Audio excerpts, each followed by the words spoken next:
అలేఖ్య సరదాగా బయట నిలబడి సరదాగా తనైతే ప్రకృతిని ఆస్వాదిస్తుంది. అలా ఆస్వాదిస్తూ ఉండగా ఇంతలో అక్కడికి జమున వచ్చి అలేఖ్య అని పిలుస్తుంది. దాంతో అక్కడ ఉన్న దివ్య అయితే ఏంటి నన్ను అలేఖ్య అని ఎందుకు పిలిచావని చెప్పి అంటుంది. నేను దివ్య అని పిలిచానే, నీకు అలేఖ్య అని వినబడిందా? అయినా అత్తయ్య గారు కూడా నిన్ను పొరపాటున ఇలానే పిలుస్తున్నారు. అసలు నువ్వు అక్క చీర ఎందుకు కట్టుకున్నావు?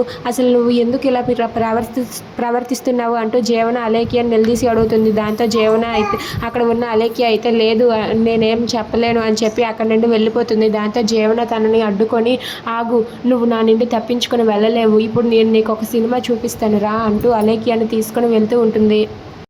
ఇక అలేఖ్యని తన గదిలోనికి తీసుకుని వెళ్ళి ల్యాప్టాప్ తీసుకుని వచ్చి ఇలా అంటూ ఉంటుంది. సినిమా టైటిల్ ఏంటో తెలుసా? పెన్ డ్రైవ్ లో ప్రేమికురాలు రా చూపిస్తాను అంటూ తన ల్యాప్టాప్ ఓపెన్ చేసి పెన్ డ్రైవ్ పెట్టి ఆదిత్య అలేఖ్య ఫోటోలను అయితే ఓపెన్ చేస్తుంది. ఇక అక్కడ ఉన్న అలేఖ్య అయితే ఏంటి తిను ఏం చేయనుంది, ఈ జీవన ఏం చేస్తుంది అని చెప్పి కంగారు పడుతూ ఉంటుంది.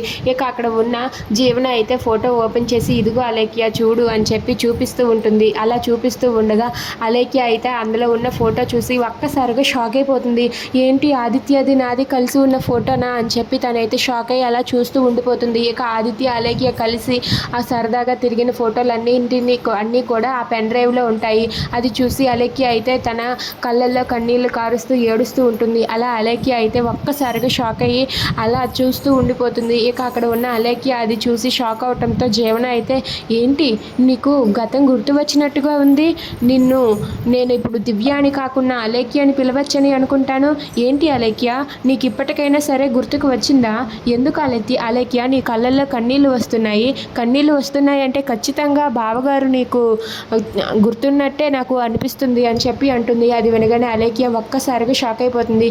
ఏంటి నిజం చెప్తావా లేదంటే ఇప్పుడే ఇవన్నీ కూడా మీ అక్కకి కాల్ చేసి చెప్పమంటావా అంటూ ఫోన్ తీస్తుంది. దాంతో అక్కడ ఉన్న అలేఖ్య అయితే లేదు జీవన లేదు, నిజం చెప్తాను, నువ్వు అక్కకి ఏ విషయం చెప్పకు అని చెప్పి అంటుంది. దాంతో అక్కడ ఉన్న జమున అయితే ఇప్పుడు రా లైన్లోకి, అసలు నువ్వు ఏ ఉద్దేశ్యంతో ఇక్కడికి వచ్చావు, నువ్వు ఏం చెయ్యాలి నేను ఇక్కడికి వచ్చావు అని చెప్పి అంటూ ఉంటుంది.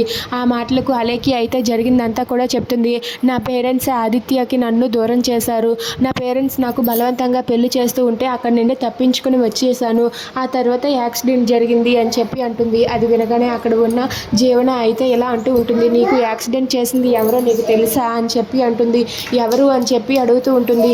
నీకు యాక్సిడెంట్ చేసింది ఎవరో కాదు మా అత్తయ్య గారే అని చెప్పి అంటుంది. అది విని అలేఖ్య ఒక్కసారిగా షాక్ అయిపోతుంది. If you like this video please subscribe our channel.